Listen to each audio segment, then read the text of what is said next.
তুই বাড়িতে প্রত্যেকদিন কাদাকাটি করিস কেন বিয়ের জন্য? তোরা তো কিসের বিয়ে রে? হ্যাঁ, তোরা তো কিসের বিয়ে? কিসের বিয়ে? কাদাকাটি করবি না, খবরদার।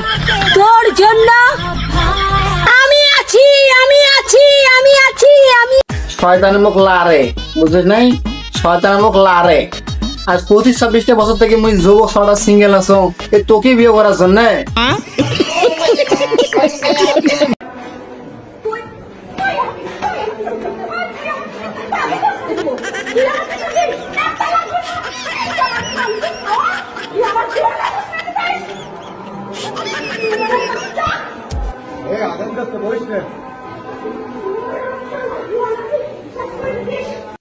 যখনই মোর না বিয়ে করার শখে এই দুনিয়া দেখলে সামনে দিচ্ছে কে বলে ভাতা রেখে মাইয়া বলে ভাতা ধরে টাঙ্গায়, চুল টানে, স্যান্ডেল দিয়ে টাঙ্গায়, কি বলে এখান কাটি দেয়, ওখান কাটি দেয়। এগুলো দেখলে না বিয়ে করার শখটাই মিটিয়ে যায়। শালার বিয়ে করবেন না কোনোদিন।